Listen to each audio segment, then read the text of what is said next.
Že tukaj Valentin. Danes bom govoril o ustvarjanju podjetniške miselnosti oziroma kako priti do denarja, kako zaslužiti denar. Obstajata nekako dve vrsti miselnosti. Ena je miselnost ljudi z majhnimi prihodki in druga je miselnost ljudi z velikimi prihodki. Najprej je bistvena razlika v tem, kako ljudje štejejo denar. Ljudje z majhnimi prihodki gledajo na to, koliko bodo zaslužili na uro.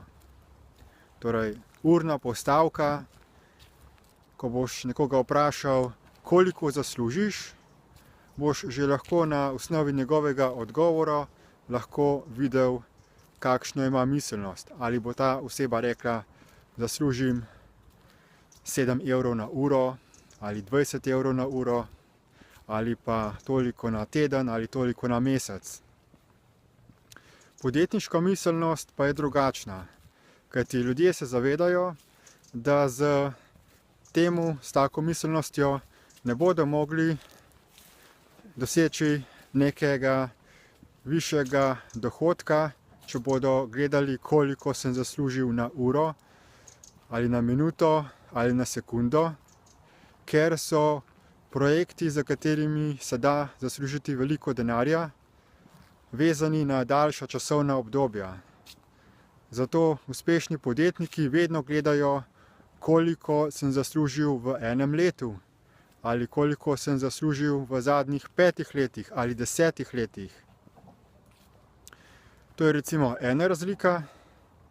Druga razlika je v tem, da ljudje različno obravnavajo svojo navezanost na denar.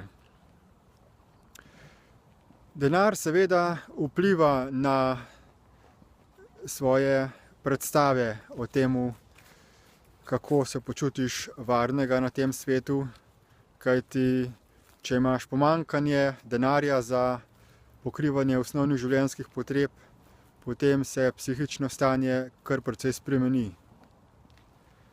Pomembno je pa razviti odnos do denarja, da nisi na njega čustveno navezan, torej da tudi ko imaš veliko denarja, da se tvoja osebnost bistveno ne spremeni, da ostaneš čustveno stabilen. Kajti več, ko imaš denarja, bolj se določeni miselni in vedenjski vzorci povečajo, se okrepijo, se potencirajo. In tudi miselnost ljudi je, tisti, ki imajo malo denarja, da če boš imel veliko denarja, boš imel manj problemov. Ker problemi so zaradi pomanjkanja denarja in enostavno, če imaš veliko denarja, potem nimaš več problemov. Kar pa ni res. Več, ko imaš denarja, več imaš problemov oziroma izzivov v življenju. In seveda, malo denarja se lahko zasluži samo, če si zaposlen, če ti delaš za nekoga, če delaš v podjetju, ki je last neke druge osebe. Če hočeš veliko denarja zaslužiti, pa je potrebno razviti svoj posel. Potrebno je razviti podjetniško miselnost, podjetniško idejo in jo potem tudi uresničevati. In glede tega se tudi pokaže razlika v pričakovanjih in potrpežljivostih. Kajti zaposleni ljudje so navajeni dobiti plačo vsak mesec. Torej, delodajalec jim mora priskrbeti delo, poskrbeti, da se rezultati njihovega dela potem tudi prodajo, da se na ta način ustvari dobiček, prihodek in da na osnovi tega delodajalci lahko izplačajo njim mesečno plačo. Vendar večina ljudi, ki so zaposleni, ki prejemajo plačo, se ne zavedajo, da je njihova plača odvisna od tega, kako uspešno je podjetje v prodaji. Ni dovolj samo delati, bistveno je prodati storitev ali izdelek. Brez prodaje ni nič. Samo od prodaje se ustvarja prihodek, se ustvarja denar. Ko začneš svoje podjetje, svojo poslovno pot, je na začetku prvič potrebno precej investirati časa in denarja. In ne moreš gledati na razvoj projektov v mesečnih ciklih. Torej, da rečeš, pred enim mesecem sem začel poslovni projekt, koliko sem zaslužil in se potem na osnovi tega odločiš, ali podjetje, ta projekt funkcionira ali ne. Potrebna je večja potrpežljivost. Za povprečen podjetniški projekt je potrebno kar nekaj let razvoja, da se stabilizira. Kajti potrebno je narediti poslovni načrt, izoblikovati storitve, izdelke, predstaviti ljudem to ponudbo, jih zmotivirati k nakupu in potem se počasi širi glas, počasi se širi ta mreža odjemalcev, kupcev in počasi začenja prihajati denar. In potem je tudi pomembno to, da ko prihaja prvi denar, da se ga ne zapravi. Kajti to je tudi veliko recimo slepilo, ko ljudje, ki so začeli podjetniško pot, takoj ko pride prvi denar, potem vidijo, sedaj se pa denar obrača, sedaj mi pa več ni potrebno delati.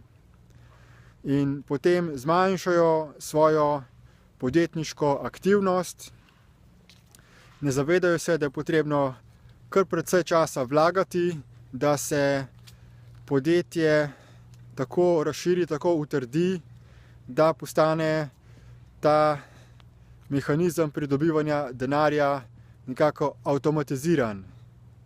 Šele ko je dovolj kupcev, dovolj odjemalcev, potem je podjetje dovolj stabilno, da se lahko denar začne uporabljati tudi za kakšne zasebne namene, za užitke.